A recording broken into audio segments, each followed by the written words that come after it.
Back with us today on Morning Blend is Jamie White, White Law in Okemos. Jamie, I understand that you're involved in an interesting lawsuit involving Hertz Rent-A-Car. Tell us about that.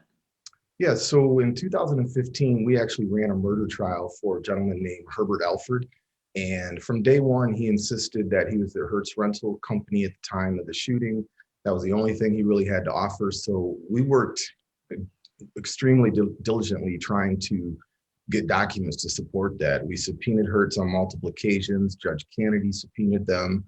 He ordered them to court, and it was just a failure to respond across the board. He ultimately was convicted of second-degree murder and sent to prison. Ultimately, Hertz produced some records in 2018 after he had been in prison for 3 years, which ended up in his conviction being overturned and him being released from prison.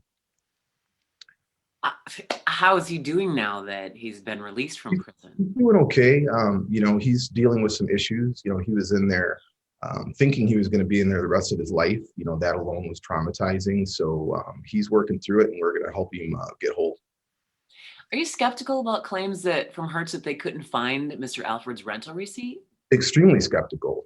There's no doubt in my mind. They're a litigious company. They rent cars for a business. So there's car accidents and all sorts of things they're dealing with. We know that they do not treat their corporate partners the way they treated Mr. Alford. For that, we're going to hold them accountable. What's the outcome that you're hoping for Mr. Alford?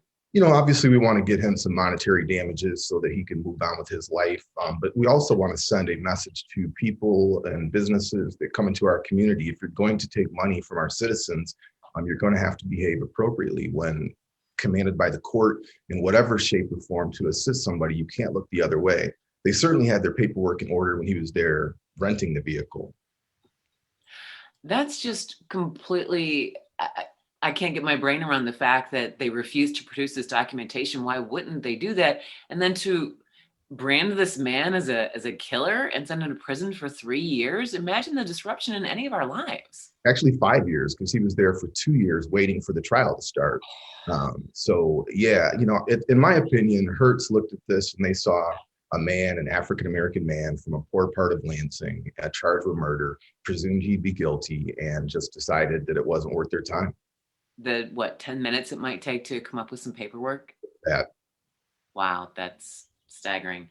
I appreciate that you're sharing this story with us and informing us about what's happening in our community. Jamie, always a pleasure speaking with you. Thanks for having me, Deb. Bye.